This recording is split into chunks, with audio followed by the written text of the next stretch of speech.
Lorsqu'une intégrale qui est impropre en B est convergente, on va définir le reste comme étant cette intégrale entre x et b, où x est un réel entre a et b, b exclu.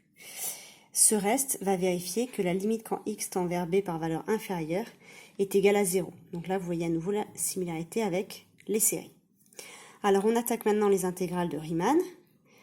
Les intégrales de Riemann vont être celles avec nos intégrales de référence. Tout d'abord, on a les intégrales de la forme a jusqu'à plus l'infini, de 1 sur x puissance alpha dx. Ces intégrales impropres en plus l'infini vont converger si et seulement si alpha est strictement supérieur à 1. Donc là, c'est vraiment le même critère que pour les séries.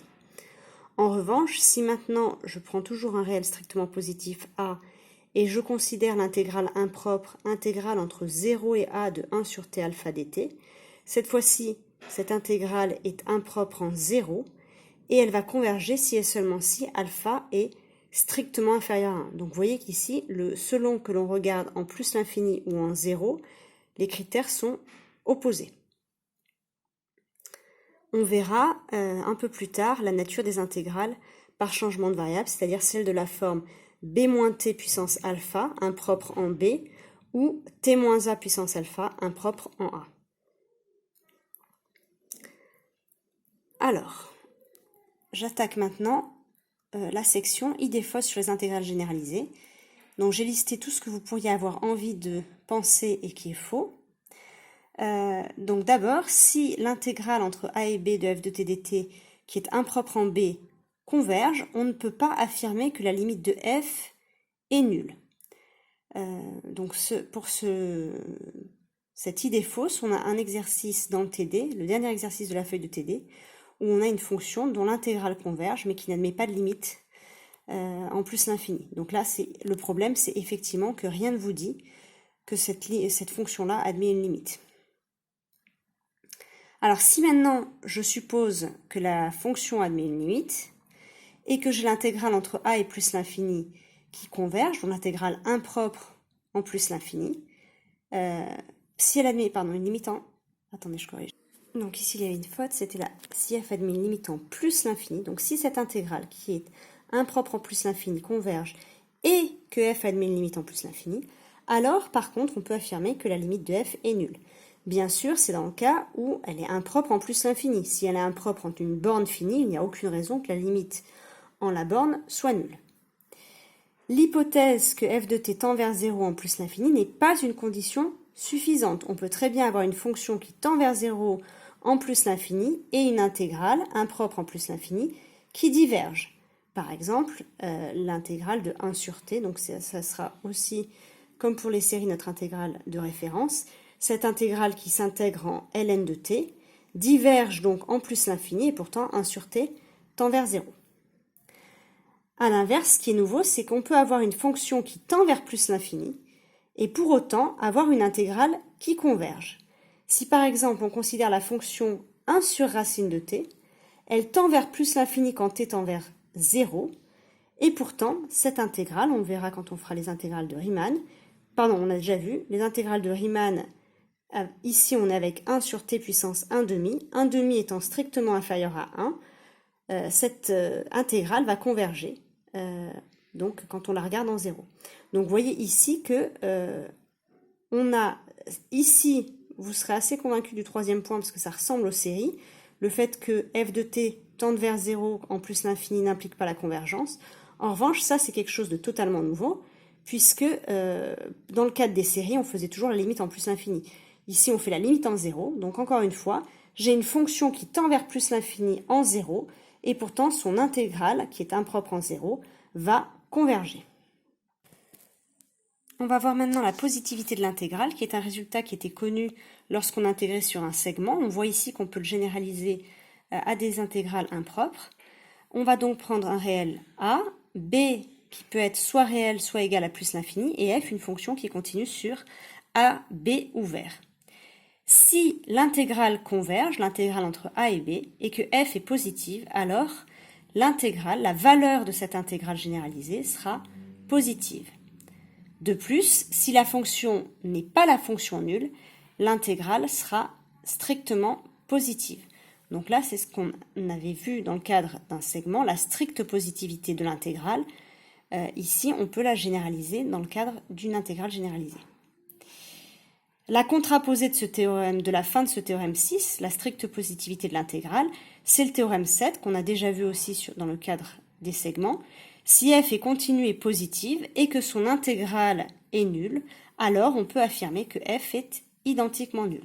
La différence, c'est que ici, quand on considère que cette intégrale est donc impropre en B, avec toujours l'hypothèse que l'intégrale entre A et B converge, f va être identiquement nul sur A, B ouvert. Le corollaire, c'est qu'on va pouvoir comparer des intégrales entre deux fonctions si on a une inégalité entre les deux fonctions. Évidemment, pour que cette inégalité ici ait du sens, il faut que les intégrales convergent. Donc on se donne deux fonctions continues f et g, on suppose que les intégrales convergent et que f est tout le temps plus petite que g sur l'intervalle AB, alors on peut affirmer que la valeur de l'intégrale de f va être inférieure ou égale à la valeur de l'intégrale de g. En utilisant la stricte positivité, on peut de plus affirmer que si f n'est pas égal à g, on aura ici une inégalité stricte. Alors à nouveau, ce théorème a été énoncé dans le cadre d'une intégrale impropre sur sa borne supérieure. On peut transposer à l'identique avec des intégrales impropres sur la borne inférieure ou même des intégrales doublement impropres. On va voir maintenant les théorèmes de comparaison des intégrales de fonctions positives. Comme pour les séries, on se restreint tout d'abord aux intégrales de fonctions positives. Donc là, c'est à nouveau, exactement comme pour les séries, dans le cas où on ne peut pas calculer explicitement l'intégrale, c'est-à-dire dans le cadre où on ne connaît pas de primitive de la fonction à intégrer, et donc on ne peut pas se ramener à faire l'intégrale entre a et grand X et ensuite faire tendre par exemple grand X vers B. On va simplement chercher à déterminer la nature de cette intégrale, c'est-à-dire déterminer si elle converge ou si elle diverge. Donc pour le théorème 8, on se donne f et g deux fonctions continues sur l'intervalle AB, avec B qui est soit un réel, soit plus l'infini. On suppose que ces fonctions sont positives et que f est plus petite que g sur l'intervalle AB. Si l'intégrale de g converge, alors on peut affirmer que l'intégrale de f converge entre a et b et que la valeur de l'intégrale de f entre a et b est inférieure ou égale à l'intégrale entre a et b de g. Ça ressemble énormément au théorème de comparaison sur les séries. Si on a les termes généraux qui sont ordonnés pour des séries positives et qu'on a un terme général d'une série qui converge, alors automatiquement on a une série qui converge pour celle qui est majorée par une série convergente. Ici donc vous voyez c'est exactement analogue. Et de la même façon, on va avoir que si c'est l'intégrale de f qui diverge, alors elle va faire diverger l'intégrale de g. Alors on va faire un exemple. On considère par exemple l'intégrale entre 1 et plus l'infini de exponentielle moins x sur x carré plus 1, qui est donc impropre en plus l'infini. On sait que pour tout x supérieur à 1, exponentielle moins x est plus petit que 1, que x carré plus 1 est plus grand que x, et donc automatiquement que 1 sur x carré plus 1 est majoré par 1 sur x carré. On en déduit que exponentielle moins x sur x carré plus 1 est majoré par 1 sur x carré. Or, on sait que l'intégrale entre 1 et plus l'infini de 1 sur x carré dx converge puisque c'est une intégrale de Riemann avec 2 étant strictement supérieur à 1, donc en plus l'infini, elle converge. Et donc, par le théorème de comparaison des intégrales de fonctions positives et continues, on peut affirmer que l'intégrale entre 1 et plus l'infini de exponentielle moins x sur x carré plus 1 converge. On regarde maintenant cette fonction, l'intégrale entre 0 et 1 de exponentielle moins t sur racine de t plus t. Cette intégrale est impropre en 0. On remarque que exponentielle moins t sur racine de t plus t est majorée par 1 sur racine de t, puisque pour tout t positif, exponentielle moins t est plus petit que 1, et racine de t plus t est plus grand que racine de t, donc en prenant l'inverse, on a bien cette inégalité. Comme on sait que l'intégrale entre 0 et 1 de 1 sur racine de t converge, puisque ici on a une intégrale qui est impropre en 0 avec une puissance 1/2, donc d'après le théorème de Riemann, on sait que cette intégrale-ci converge, et donc on peut en déduire que cette intégrale ici va converger. Je regarde maintenant l'intégrale entre 2 et plus l'infini de ln de t sur racine de t moins 1, donc une intégrale qui est impropre en plus l'infini. Ln de t pour t strictement supérieur, il faut corriger ici. Donc ici c'est pour t strictement supérieur à 2. On va avoir ln de t qui est supérieur ou égal à... Alors désolé, c'était encore faux. Normalement maintenant j'espère que c'est bon. On considère donc ici pas l'intégrale entre 2 et plus l'infini, mais l'intégrale entre e et plus l'infini, de manière à avoir que pour tout t supérieur ou égal à e, ln de t est supérieur ou égal à 1. Racine de t moins 1 va être plus petit que racine de t, donc 1 sur racine de t moins 1 va être plus grand que racine de t. On en déduit donc que cette fonction-là est minorée par 1 sur racine de t sur l'intervalle sur lequel on cherche à l'intégrer. Or, en plus l'infini, 1 sur racine de t, l'intégrale de 1 sur racine de t va diverger, puisqu'on a 1/2 strictement inférieur à 1, donc en plus l'infini, elle diverge, et on en déduit donc que cette intégrale ici va diverger. Enfin, dernier exemple, on considère l'intégrale entre 0 et 1 de 1 plus exponentielle de t sur t dt. Pour t positif, on va avoir 1 plus exponentielle t sur t qui va être plus grand que 1 sur t, puisque l'exponentielle t est positif. L'intégrale de 1 sur t entre 0 et 1 diverge, puisque 1 sur t, son intégrale diverge aussi bien en 0 qu'en plus l'infini. Et donc, alors désolé, il y avait encore une faute. Ici, les bornes sont à nouveau pas bonnes. Ici, c'est entre 0 et 1. Je vais le corriger tout de suite. Donc, c'est bien cette intégrale entre 0 et 1 de plus exponentielle t sur t qu'on cherchait à étudier. Et on a réussi à minorer la fonction 1 plus exponentielle t sur t par 1 sur t qui diverge, dont l'intégrale en 0 diverge, pardon. On en déduit donc que cette intégrale diverge. Alors, on va voir maintenant le théorème 9 qui va nous permettre d'affirmer la chose suivante. Si f et g sont deux fonctions continues et positives sur l'intervalle sur lequel on travaille, et que f de x est équivalent à g de x quand x tend vers b, alors les intégrales qui sont impropres en b vont être de même nature, c'est-à-dire soit toutes les deux convergentes, soit toutes les deux divergentes. Donc attention, ça ressemble beaucoup au théorème sur les séries, sauf que pour les séries, comme on considère seulement ce qui se passe en plus l'infini, on cherche à avoir les termes généraux qui sont équivalents quand n tend vers plus l'infini.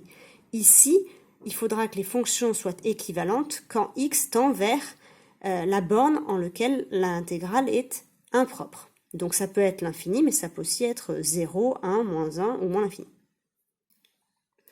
Alors on va faire par exemple l'intégrale entre 0 et pi sur 2 de 1 sur tangente t.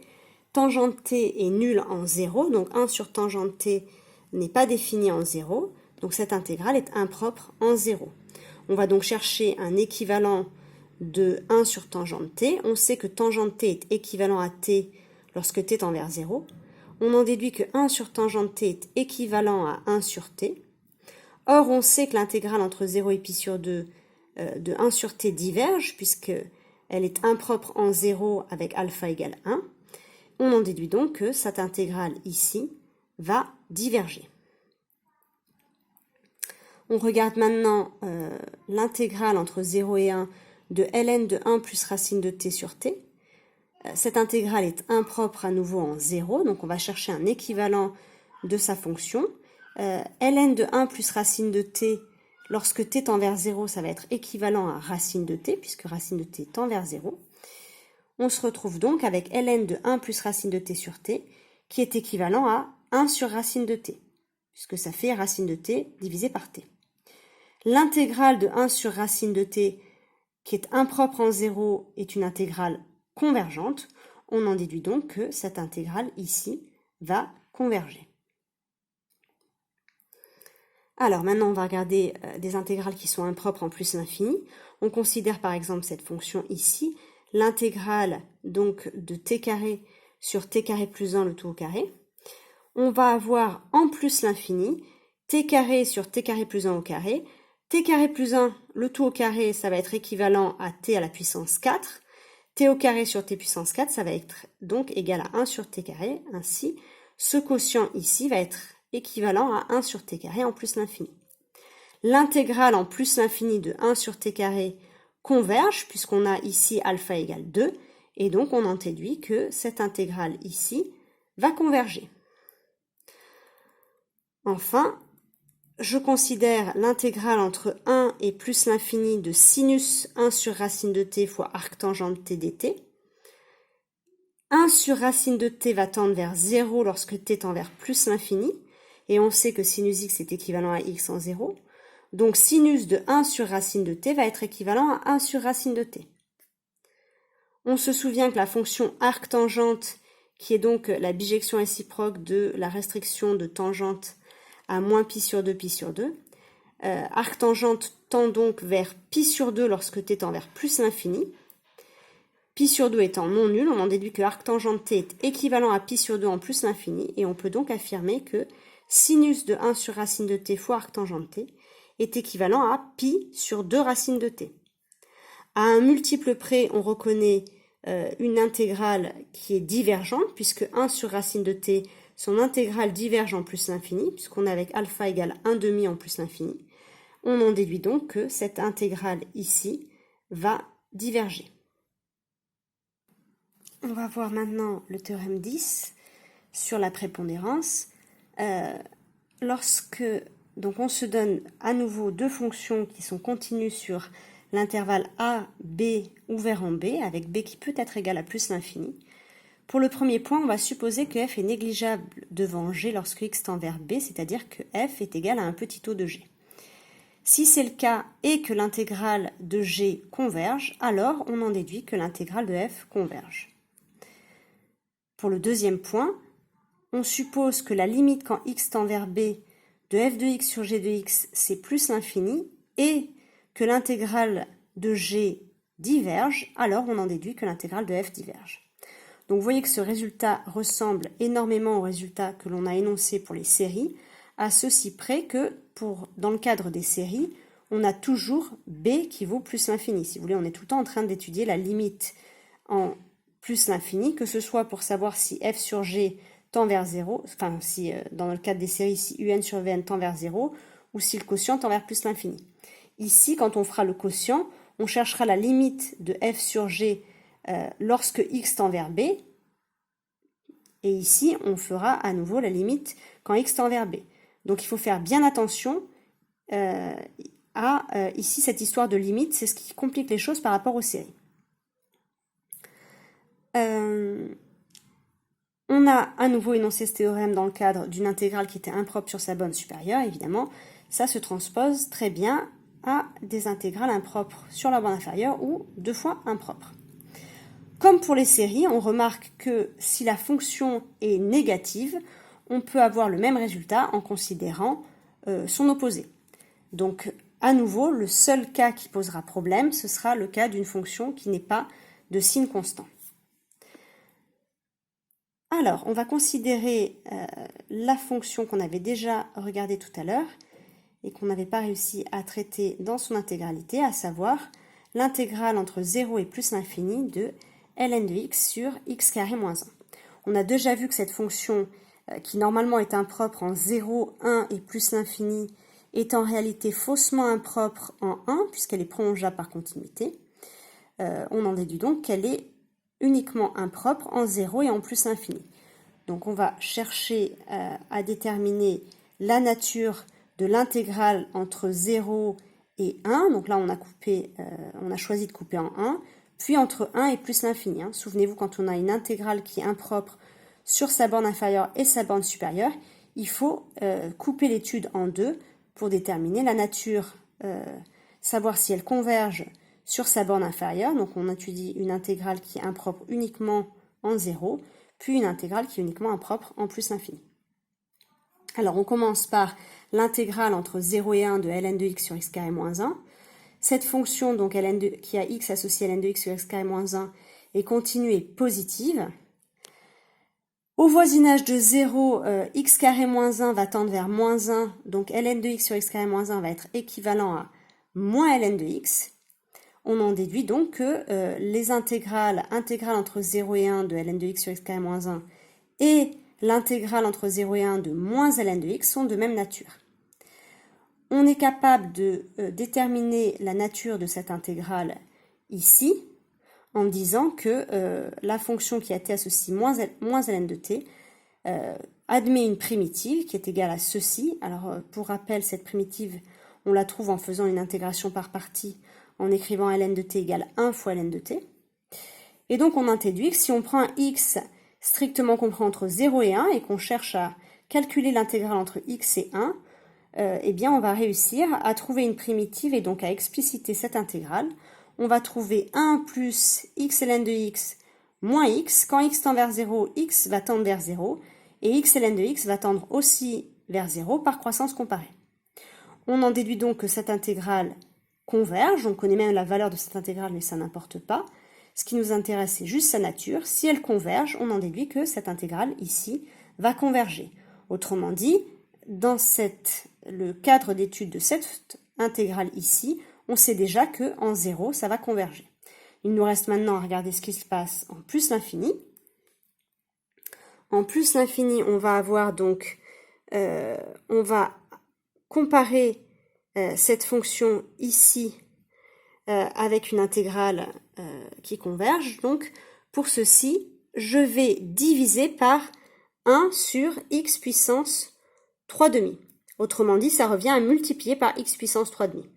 Quand je multiplie par x puissance 3 demi, comme je suis en plus l'infini, cette fraction rationnelle, là, qui est le quotient de deux polynômes, ça va être équivalent au quotient des deux termes dominants, donc x puissance 3 demi sur x carré, c'est-à-dire ça va être équivalent à 1 sur racine de x.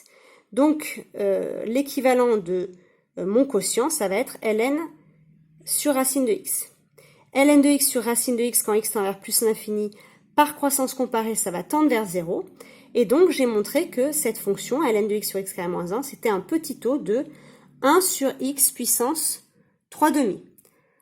1 sur x puissance 3 demi en plus l'infini, son intégrale converge puisque j'ai 3 demi qui est strictement supérieur à 1.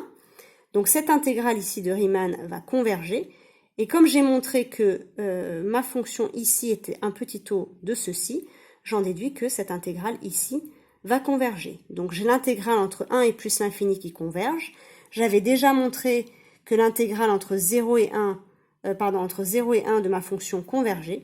J'en déduis donc que l'intégrale entre 0 et plus infini de cette fonction converge. Alors on va faire encore des exemples. On regarde l'intégrale entre 1 et plus l'infini de ln de t sur t dt. On multiplie par t, ce qui revient à diviser par 1 sur t. Donc si on multiplie par t, on se retrouve avec simplement ln de t, ce qui tend vers plus l'infini quand t tend vers plus l'infini. Et on sait que 1 sur t, l'intégrale entre 1 et plus l'infini, diverge. On en déduit donc que cette intégrale ici, l'intégrale entre 1 et plus l'infini de ln de t sur t, va diverger. Si je regarde maintenant l'intégrale de ln carré de t sur t carré, je vais multiplier par t carré, ce qui revient à diviser par 1 sur t carré. Quand je multiplie par t carré, je me retrouve avec ln carré t, ce qui tend vers plus l'infini quand t tend vers 0 plus. Je sais que l'intégrale de 1 sur t carré en 0 va diverger, et donc j'en déduis que l'intégrale entre 0 et 1 de ln carré t sur t carré diverge. Alors attention, que ce soit en 0 ou en plus l'infini, quand on va comparer avec une intégrale de Riemann, on va donc diviser par 1 sur t alpha, ce qui revient à multiplier par t alpha. Il faut avoir soit t alpha fois f de t qui tend vers 0, ce qui revient à f de t est un petit taux de 1 sur t alpha, et l'intégrale converge, et là ça impliquera que l'intégrale de f converge, ou bien il faut avoir t alpha f de t qui tend vers plus l'infini, et l'intégrale diverge. J'ai volontairement pas mis de borne ici et pas explicité en quoi je regardais mes limites, puisque ça dépend de où vous avez un problème. Donc vous voyez par exemple, dans mon dernier exemple ici, là, effectivement, si je multiplie par t, je vais avoir 0. Si je fais t fois ln carré t sur t carré, j'ai 0. Donc ln carré t sur t carré, c'est un petit taux de 1 sur t. Mais comme 1 sur t, l'intégrale en 0 diverge, je ne peux rien conclure. De la même façon, si je multiplie par racine de t ici, je vais avoir racine de t fois ma fonction qui tend vers plus l'infini, mais comme l'intégrale de c'est 1 sur racine de t converge, à nouveau on ne peut pas conclure. Donc vous voyez ici, il ne faut pas juste avoir trouvé t alpha tel t alpha f de t tend vers 0 ou bien t alpha tel que t alpha tend vers plus l'infini, il faut avoir soit t alpha f de t qui tend vers 0 et 1 sur t alpha, l'intégrale de 1 sur t alpha qui converge, soit t alpha f de t qui tend vers plus l'infini et l'intégrale de 1 sur t alpha qui diverge. Il faut être uniquement dans un de ces deux cas ici pour pouvoir conclure. Alors, dans mon dernier exemple, je vais considérer une fonction qui est négative pour dire qu'il n'y a pas de problème. Donc je prends par exemple l'intégrale entre 0 et 1 de ln de t sur racine de t, donc cette fonction est négative. Je vais ici choisir de multiplier par t puissance 3 quarts, ce qui revient à diviser par 1 sur t puissance 3 quarts. En multipliant par t puissance 3 quarts, donc vous voyez qu'ici j'ai choisi 3 quarts pour être plus petit que 1, mais de telle sorte que en multipliant ma fonction, j'ai quand même une puissance qui soit supérieure à 1,5 pour pouvoir appliquer un théorème de croissance comparée et avoir une limite qui est nulle. Ici, j'avais un t puissance 1,5 au dénominateur. En multipliant par t puissance 3 quarts, il me reste un t puissance 1 quart. Donc, par le théorème de croissance comparée, cette limite va être nulle. J'en déduis donc que ma fonction moins ln de t sur racine de t est un petit taux de 1 sur t puissance 3 quarts. Cette intégrale en 0 converge puisque 3 quarts est strictement inférieur à 1. Et donc, par comparaison, j'en déduis que l'intégrale de moins ln de t sur racine de t converge et donc que l'intégrale de ln de t sur racine de t converge également. On va voir maintenant la notion de convergence absolue. On se donne une intégrale qui est impropre en b, avec b qui peut être réel ou plus l'infini. On prend une fonction continue sur a, b ouvert en b. On va dire que l'intégrale entre a et b de f est absolument convergente si l'intégrale de la valeur absolue est une fonction convergente.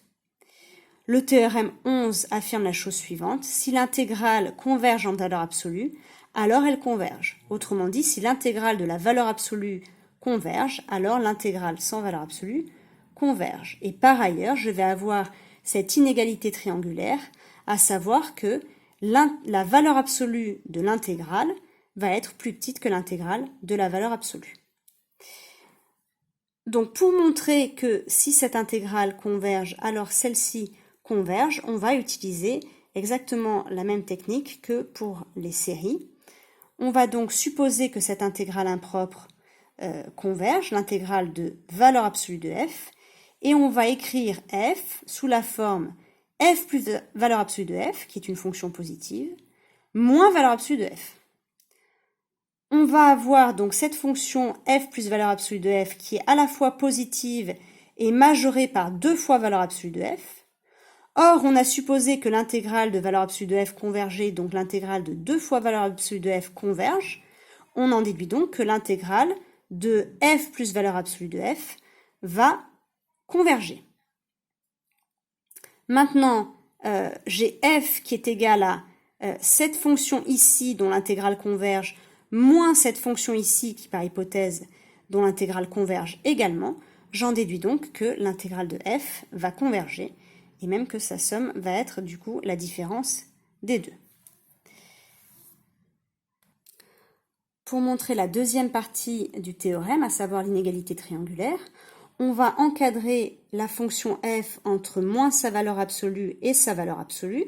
Donc si on suppose qu'elle converge absolument, on a donc valeur absolue de f qui est dont l'intégrale converge. On a montré que l'intégrale de f convergeait et l'intégrale de moins f converge. Donc on va pouvoir donner un sens à cet encadrement, à savoir l'intégrale généralisée de moins valeur absolue de f. La valeur va être inférieure ou égale à l'intégrale entre a et b de f, qui elle-même sera inférieure ou égale à l'intégrale entre a et b de valeur absolue de f. Je peux sortir mon signe moins ici, et je me retrouve donc avec l'intégrale entre a et b de f qui est coincée entre l'intégrale entre a et b de sa valeur absolue et l'opposé de cette intégrale. ceci me montre que la valeur absolue de l'intégrale entre a et b de f est plus petite que l'intégrale de la valeur absolue. Alors attention, il peut tout à fait y avoir des intégrales qui sont... Donc il existe des intégrales qui ne sont pas absolument convergentes mais qui sont convergentes, c'est-à-dire elles convergent mais ne convergent pas en valeur absolue, c'est ce qu'on appelle des intégrales semi-convergentes. L'exemple le plus classique, c'est l'intégrale entre 1 et plus l'infini de sinus t sur t. Nous verrons dans le TD pourquoi cette intégrale est convergente mais pas absolument convergente. Allez, on termine ce chapitre avec les techniques de calcul. On va rappeler les techniques d'intégration par partie. Attention, on ne fait pas d'intégration par partie directement sur une intégrale impropre. Ça n'a pas de sens, il faut se ramener à une intégrale sur un segment et ensuite passer à la limite. Donc par exemple, si je veux calculer l'intégrale entre 0 et plus l'infini de x puissance n exponentielle moins x dx, on commence par justifier que c'est bien une intégrale convergente. Par exemple, si je multiplie par x carré par croissance comparée, ça va tendre vers 0. J'en déduis donc que x puissance n exponentielle moins x est un petit taux de 1 sur x carré. Je sais que l'intégrale de 1 sur x carré entre 1 et plus l'infini converge, puisque j'ai x carré ici avec 2 strictement supérieur à 1. J'en déduis donc que l'intégrale entre 1 et plus l'infini de x puissance n exponentielle moins x dx converge, et donc cette intégrale ici converge. Je ne sais pas pourquoi j'ai mis des 1 ici, ce sont des 0. Alors maintenant qu'on sait que c'est une intégrale convergente, on va chercher à déterminer sa valeur. Pour cela, on va prendre un x positif. On va calculer l'intégrale entre 0 et grand x, et ensuite on fera tendre grand x vers plus l'infini. On pose in de x, cette intégrale, sur un segment. On fait une intégration par partie en posant x puissance n égale à u de x et v' égale à exponentielle moins x. U' se dérive en n fois x puissance n moins 1. V' va s'intégrer en moins exponentielle moins x. On en déduit donc que in de grand x est égal à la fonction moins x puissance n exponentielle moins x intégrée entre 0, évaluée entre 0 et grand x, plus, puisqu'ici le moins, on va avoir un moins, deux moins qui vont s'annuler, plus l'intégrale entre 0 et grand x de n x puissance n moins 1 exponentielle moins x dx. Donc, dans ici, ça va être égal à moins x puissance n exponentielle moins x. Et ici, en faisant sortir le n, on reconnaît i indice n moins 1 de grand x. Maintenant, je vais pouvoir faire tendre grand x vers plus l'infini dans cette égalité. J'ai le droit, puisque je sais que la limite quand grand x tend vers plus l'infini de inx existe, puisque j'ai montré que cette intégrale convergeait. Et de la même façon, je sais que comme c'est valable pour tout n, que in-1 de grand x admet une limite quand x tend vers plus l'infini. Je fais tendre donc x vers plus l'infini. La limite, ça va être in, c'est-à-dire l'intégrale entre 0 et plus l'infini de x puissance n exponentielle moins x. La limite quand grand x tend vers plus l'infini de x puissance n exponentielle moins x, c'est 0 par croissance comparée. Et donc, j'arrive à montrer que in est égal à n fois in-1. Il me reste à calculer i0. I0, c'est donc l'intégrale entre 0 et plus l'infini de exponentielle moins x dx. À nouveau, je passe par l'intégrale sur un segment pour trouver sa valeur. L'intégrale entre 0 et grand x de exponentielle moins x dx, c'est égal à 1 moins exponentielle moins grand x, ce qui, quand grand x tend vers plus l'infini, va donner 1. Ainsi, j'ai la suite des intégrales grand in qui vérifie in égale n fois in moins 1 et i0 égale 1. Je reconnais donc la suite des factoriels et j'en déduis que pour tout n, in vaut factoriel n.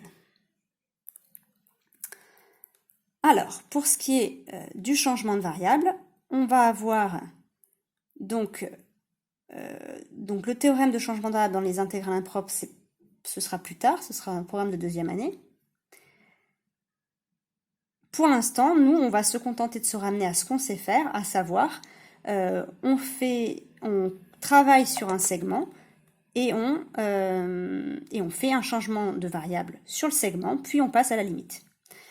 Grâce à ceci, on va pouvoir montrer la convergence des intégrales de Riemann qui sont de la forme dt sur b moins t puissance alpha, qui sont donc impropres en b, et les intégrales de la forme dt sur t-a puissance alpha, qui sont donc impropres en A. On va avoir le résultat suivant, l'intégrale impropre en B de dt sur b moins t puissance alpha va converger si et seulement si alpha est strictement inférieur à 1. Et de la même façon, l'intégrale entre a et b de dt sur t moins a, qui est impropre en A, va converger si et seulement si alpha est strictement supérieur à 1. Vous voyez ici qu'on a le résultat alpha strictement inférieur à 1, puisque ça revient par changement de variable à se ramener à une intégrale de Riemann en 0. Donc c'est pour ça qu'on a ce critère qui est identique à celui des intégrales de Riemann en 0. Et enfin, on conclut avec le cas des fonctions paires et impaires. Si je prends une fonction paire et continue sur R, alors les intégrales entre 0 et plus l'infini de f et entre moins l'infini et 0 de f vont être de même nature, c'est-à-dire soit toutes les deux convergentes, soit toutes les deux divergentes. Dans le cas où elles sont convergentes toutes les deux, on aura que l'intégrale entre moins l'infini et plus l'infini de f vaut 2 fois l'intégrale entre 0 et plus l'infini de f. C'est-à-dire, ici, ça généralise le résultat qu'on a sur un segment, à savoir que lorsqu'on a une fonction paire, l'intégrale entre moins a et a vaut 2 fois l'intégrale entre 0 et a. Donc ça marche de la même façon sur grand R, dans le cadre où chacune des intégrales a du sens, c'est-à-dire dans le cadre où on a ces deux intégrales ici qui sont convergentes. Dans le cadre d'une fonction impaire, on va avoir le même résultat. On va avoir d'abord que ces deux intégrales sont de même nature, donc soit toutes les deux convergentes, soit toutes les deux divergentes. Et dans le cas où elles convergent, elles vont s'annuler. Autrement dit, on aura l'intégrale entre moins l'infini et plus l'infini de f de t dt qui sera égale à 0. C'est-à-dire que les valeurs de ces deux intégrales, lorsqu'elles sont convergentes, vont être opposées. Et on aura donc ce résultat ici.